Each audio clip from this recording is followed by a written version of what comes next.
অবশ্যই, এবং আমরা চাই আপনি নিয়মিত কাজ করতে থাকুন, অভিনয় নির্দেশনা দুটিতেই সমান তালে কাজ করে যান। শুভকামনা আপনার জন্য।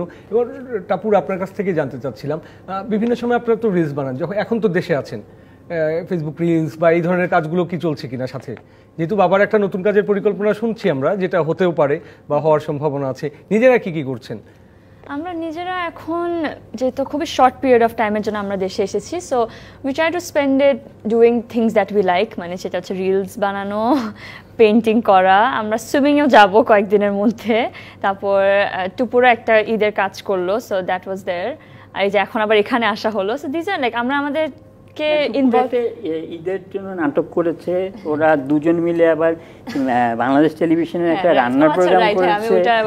হ্যাঁ, তো 10 তারিখে ওরা ল্যান্ড করে 10 তারিখ থেকে অনওয়ার্ড আজকে পর্যন্ত কাজ করে চলছে আর কি। And we like that honestly, মানে আমি একটু অনেক ফাস্ট বোর্ড হয়ে যায়, ভালো লাগে না। So we like working all the time, somehow the other সবসময় ইনভলভ থাকাটা অনেক আমাদের ভালো লাগে আর কি। অবশ্যই, কাজেই তো আনন্দ, কাজই জীবন। অবশ্যই, সেই সাথে একটু পুরো আপনার কাছ থেকে জানতে চাচ্ছিলাম যে ঈদের যে নতুন কাজটি করেছেন এ ব্যাপারে আমাদের কিছু জানাবেন কিনা? এই ব্যাপারে কি বলবো, রাশ ছিল একটু।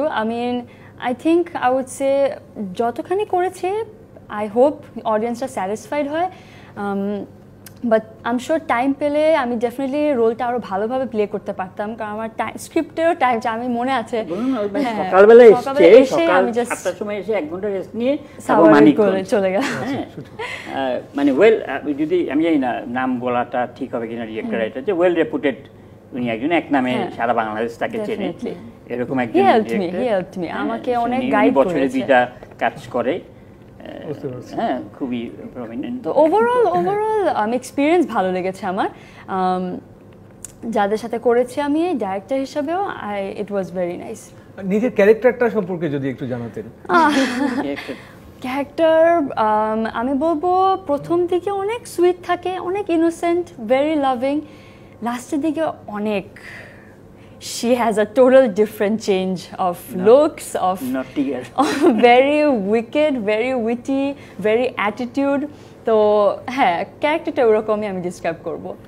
আচ্ছা, একই সাথে যে একই চরিত্রের মধ্যে দুটো রূপ নিয়ে আসা, এটার তো একটা চ্যালেঞ্জিং বিষয় নিশ্চয়ই ছিল, এটা ওভারকাম করলেন কিভাবে? হ্যাঁ, এটা all thanks to the director. আসলে এটা তোমার লুকস ভাবেও যেভাবে আমি চেঞ্জ করেছি নিজেকে, ডায়লগের ডেলিভারিটাও নিজে চেঞ্জ করেছি, তো ওভাবেই আমি ক্যারেক্টারটা আমার সেলফে আনতে পেরেছি আর কি। হ্যাঁ, ওভাবে। কবে নাগাদ আসতে পারে এটা? ঈদের দিন। আচ্ছা, অপেক্ষায় থাকলাম আমরা এটি দেখার জন্য। আবার একটি বিরতি নেওয়ার সময় হয়ে গেছে, চতুরঙ্গের আড্ডায় নিচ্ছি ছোট্ট একটা বিরতি, ফিরছি একটু পর, সঙ্গে থাকুন ডিবিসি নিউজের। আবারও স্বাগত জানাচ্ছি আপনাদের আজ চতুরঙ্গে। আজ আমাদের সাথে আছেন নাট্য নির্মাতা সতীর্থ রহমান, অভিনয় শিল্পী রোদেলা সুহাসিনী টাপুর এবং মেঘলা সুহাসিনী টুপুর। দুজনকে এবং তিনজনকেই আসলে আজকের আয়োজনে আমরা শুভেচ্ছা জানাচ্ছি এবং আবারও আমন্ত্রণ জানাচ্ছি। বিরতির আগে নানান রকম কথা বলছিলাম, নানান কিছু নিয়ে। আর সতীর্থতা, যেহেতু আপনার দুই কন্যায় প্রচণ্ড সৃষ্টিশীল এবং তারা ছবি আঁকে, অভিনয় করে, নির্মাণের প্রস্তুতি নিচ্ছে, গ্রাফিক্স শিখছে, অ্যানিমেশন নিয়ে কাজ করছে, এবং দুজন গানও করে, আমি যতদূর জানি দুজন গানও করে, এবং স্কুলের সম্ভবত বিভিন্ন প্রতিযোগিতায় অংশ নেওয়া হয়, ইন্টার কটেজ কম্পিটিশন হয় প্রতি বছর। হ্যাঁ, সেখানে দুজন একই কটেজে আছে, ও আবার ওটার লিড কন্ট্যাক্ট করে। আচ্ছা আচ্ছা, মানে কটেজের যে মিউজিক্যাল টিম সেটা লিড কন্ট্যাক্ট করতে হয়। আচ্ছা, আর এই বিষয়ে কোনো মজার অভিজ্ঞতা আছে কিনা?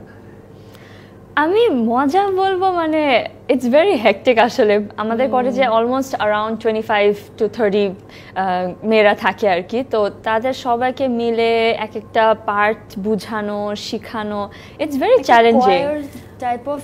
টাইপ অফ সং আমরা সবসময় গান গাই আর কি every year, and it's very challenging তাদেরকে শেখানো, but I would say it's very interesting and fun, because অনেকজন গান গাইতে পারে না, তাদের গলাটা শুনে অনেক ফানি একটা ইমপ্রেশন আসে, সবাই যখন শিখে যায় গানটা তখন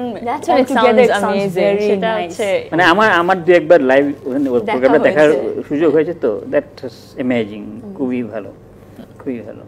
অবশ্যই। আর একটা গান শুনে ফেলতে পারি কিনা তাহলে? ওকে, শুনেই ফেলি একটা গান নাকি? হ্যাঁ, আমাদের সবার, আমাদের ফুল ফ্যামিলির খুব পছন্দের একটা গান, ফুল। অবশ্যই।